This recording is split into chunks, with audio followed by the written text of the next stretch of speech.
वर्ष की तरह इस वर्ष पेशेंट सेफ्टी अवेयरनेस वीक बहुत धूमधाम से मनाया गया है। क्या कहेंगे इस वीक जो की क्या इम्पोर्टेंस थी इस वीक के बारे में? पेशेंट सेफ्टी अवेयरनेस वीक आशा हॉस्पिटल ने इस वर्ष बहुत ही धूमधाम से मनाया और इस पेशेंट सेफ्टी अवेयरनेस वीक को 18 तारीख से आज तक का इसे प्रोग्राम लिया गया। ये ऑल ओवर इंडिया प्रोग्राम था। जूम में हमने इसे ऑर्गेनाइज किया था। अनेकों स्टेट्स के हेल्थ केयर वर्कर्स, डॉक्टर्स इसमें इन्वॉल्व हुए और बहुत एक्टिवली पार्टिसिपेट किए। आप जैसे जानते हैं कि पेशेंट के अच्छे रिजल्ट्स के लिए आपको दो विशेष बातों का ध्यान रखना पड़ता है, पेशेंट सेफ्टी एंड क्वालिटी। यदि पेशेंट की सेफ्टी का आप अनेक प्लेस पर जहां से पेशेंट आता है और जब पेशेंट डिस्चार्ज होकर के जाता है और घर पर भी पहुंचता है, इस दरमियान जितने भी जगह उस पेशेंट की सेफ्टी में कुछ भी प्रॉब्लम्स होने की संभावना रहती है, उस सेफ्टी को पूरा ध्यान में रख करके hospital, NABH accredited hospital specially, उनको ये पूरी ध्यान रखना पड़ता है। हर वो उसके लिए काम करते हैं और कार्यरत रहते हैं और ये निरंतर इसे बढ़ाना पड़ता है। और हम इस निरंतरता में हमें ये बड़ी खुशी है कि इसमें हमको बहुत सारे लोगों ने सहयोग दिया और हमारे दो पिलर डॉक्टर रसेल और इसाक, इन लोगों ने बहुत मेहनत करके करीबन 1 महीने से इसके पीछे उन लोगों ने अपनी पूरी मेहनत लगाई और बहुत सारे लोगों को इन्वॉल्व करके एक बहुत अच्छे टॉपिक्स रख करके और बहुत अच्छे ढंग से इन्वॉल्व करके पोस्टर कंपटीशन, क्विज रख करके, लेक्चर्स रख करके उसके बारे में अवेयरनेस क्रिएट किए। मैं इन दोनों का बहुत आभारी हूं कि इन्होंने आशा हॉस्पिटल, NABH एक्रेडिटेड हॉस्पिटल के लिए ये इतना सुंदर कार्य किया और इससे बाकी पेशेंट्स की सेफ्टी के लिए कार्य किया। देश दुनिया की जो जनता आपको देख रही है, उनको सेफ्टी से रिलेटेड क्या एक मैसेज आप देना चाहेंगे?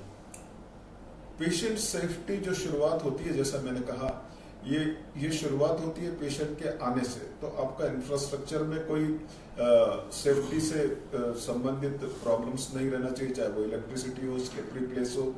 उसके बाद में आपने सही जो वार्ड में पेशेंट एडमिट करते हैं उसमें जो पेशेंट को सही मेडिकेशंस मिलना चाहिए, समय पे मेडिकेशंस मिलना चाहिए। ऑपरेशंस के टाइम पे सही साइट सिलेक्शन होना चाहिए, सही पेशेंट का सही टाइम पे सही चीज होना चाहिए। और बाकी भी अनेकों स्थानों पर जैसे पेशेंट का फॉल नहीं होना चाहिए, पेशेंट गिरना नहीं चाहिए। ऐसे अनेकों चीजें हैं जो पेशेंट सेफ्टी की लाइन में आते हैं।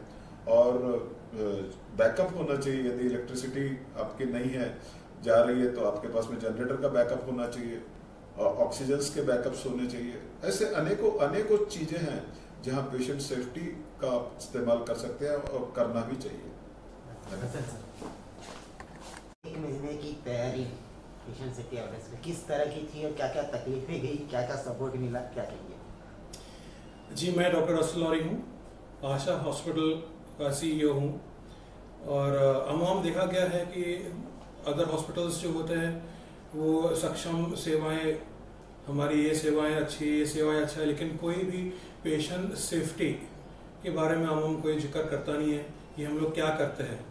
तो उसी से प्रेरणा लेते हुए मैंने ये प्रोग्राम में कंसेप्ट एक तैयार किया हुआ है कि क्यों ना पेशेंट के हित में, पेशेंट के सेफ्टी के लिए हम लोग क्या करते आ रहे हैं वो दर्शाया जाए एक बार। क्योंकि हमारा हॉस्पिटल जो है NABH फुल्ली एक्रेडिटेड हॉस्पिटल है और ये एकमात्र हॉस्पिटल है आज के तारीख में इन महाराष्ट्र, सेंट्रल इंडिया, जिनको NABH नर्सिंग एक्सीलेंस खिताब भी मिला हुआ है। महाराष्ट्र में और कोई हॉस्पिटल है नहीं। तो इसी से साफ जाहिर हो जाता है कि हम पेशेंट सेंट्रिक हॉस्पिटल है, यानी कि पेशेंट के हित में जो है सोचने वाले हॉस्पिटल है। तो इसमें ऑफ कोर्स मुश्किलें बहुत गई है, बिकॉज ये कंसेप्ट जो है ये नया कंसेप्ट है। तो इनमें हम लोग क्या क्या करने वाले हैं, कैसे करने वाले हैं, कौन कौन करेगा। तो हमने सोचा कि हम खुद ही हॉस्पिटल के अंदर में अगर करें तो बाहर में जो है इन्वॉल्वमेंट नहीं होगा। हम ऐसे कंपटीशन लिए नहीं इनको, हम ऐसे कलेक्टिव एफर्ट्स के माध्यम से हमने बाकी हॉस्पिटल्स को भी इन्वॉल्व किए हुए हैं, बाकी हमने नर्सिंग कॉलेजेस को इन्वॉल्व किए इसके अंदर में, हमने अदर ट्रेनिंग इंस्टीट्यूट्स को भी इन्वॉल्व किए हमने इसके अंदर में, कि सभी एक प्लेटफॉर्म में आ जाए ताकि आगे जो चल के उनका जो प्रोडक्ट्स निकले बाहर, स्टूडेंट्स हो गया या ट्रेनिंग्स हो गए हैं, तो वो उस दर्जे से निकले बाहर कि कम से कम पेशेंट जो है उसको फायदा हो। किन किन तरह की तकलीफें गई और क्या मूलभूत सपोर्ट आपको किन किन लोगों से मिला? तकलीफें ऐसा तो कुछ ज़्यादा खास हुआ नहीं है, बस मेहनत ज़्यादा लगा बिकॉज हमारे को जब क्या क्या टॉपिक्स वगैरह लेना था और पेशेंट हित मिले के लिए क्या क्या हमको करना पड़ा, बस वही एक थे। रिसर्च टीम मेरी है, आइजैक सिन्हा है, हमारी नर्सिंग सुपरिटेंडेंट मिसेस कामिनी फिलिप्स है, ये हमारी रिसर्च टीम थिंक टैंक है, हमारी इन्फेक्शन कंट्रोल नर्स एक डेडिकेटेड है मिस आशा कराडे, तो इन लोगों के साथ मिलके हम लोग उन्हें अच्छे एक मॉडल तैयार किए हुए है और वो है, और management doctor Rajendra Agarwal and doctor Saurabh Agarwal जो है, इनसे निरंतर सपोर्ट हमेशा मिलता ही है, तो इस बार भी बहुत अच्छा सपोर्ट मिला, इसी कारण से हमने इतना अच्छा प्रोग्राम कर पाए। बहुत ज़्यादा क्रिटिकल केयर पेशेंट आए दिन आते रहते हैं, बहुत ज़्यादा हेडेक रहता है इस सारी चीज़ों का काम का पेशेंट का। उसके बाद रसेल सर से आपकी बातचीत, सर का सपोर्ट किस तरह से आपके लिए संभव रहा है करना? नमस्कार, मेरा नाम आइजैक है, आइजैक सिन्हा। मैं आशा हॉस्पिटल में एक्रेडिटेशन विंग को हेड करता हूँ, और जैसे आप लोगों ने बिल्कुल सही बताया कि हमारा जो हॉस्पिटल है ये कामटी, खासकर सेंट्रल इंडिया के जो रूरल सेक्टर में हम जहाँ पे सिचुएटेड हैं, यहाँ पे क्रिटिकल केयर मोर्टेलिटीज़ तो हम हैंडल करते ही हैं।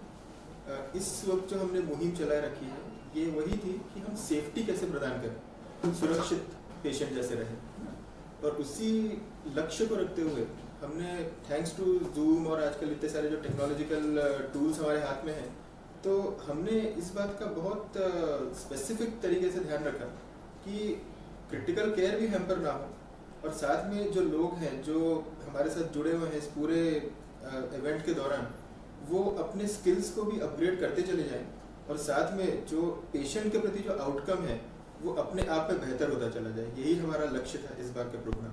जैसे सर ने बताया कि आशा हॉस्पिटल के आप और रसेल सर दोनों डीलर है, तो और क्या नया आपने सोच के रखा है आने वाले समय में, और क्या नया आशा हॉस्पिटल में और नया कुछ होने वाला है क्या? निश्चित रूप से सर, क्योंकि कैसा है, देखिए हेल्थ केयर जो हम सर्विसेज देते हैं ये अपने आप में ही एक लर्निंग का एक माध्यम है, और ये एक कंटिन्यूअस जर्नी है। जैसे आप अभी देख सकते हैं कि हम लोग अभी कोविड पैंडेमिक से ही निकले हैं, काफ़ी चीज़ हमने उस पर्टिकुलर दौर से सीखा है। उन डेटास को हम लोग कलेक्ट करके हम लोग डेफिनेटली एक ऐसा पाथवे बना रहे हैं कि आगे चल के कभी भी इन्हें कुछ उस प्रकार की आपदा ना आए डेफिनेटली, लेकिन हम अपने मॉक सिमुलेशन से, मॉक ड्रिल से, अपने प्रिपेयर्डनेस से, अपने ट्रेनिंग से, अपने पेशेंट के प्रति जो सर्विसेज हम दे रहे हैं, उन सभी मोडालिटी से हम एक ऐसा सिस्टम, एक ऐसा प्रोसेस तैयार करेंगे जिसके कारण एटलीस्ट आप इतना तो कह सकते हैं कि यस, जब पेशेंट आशा हॉस्पिटल में कदम रख रहा है तो वो सुरक्षित है, और उसी लक्ष्य के संदर्भ में ये जो सेफ्टी वीक बनाया गया ये उसकी एक शुरुआत है।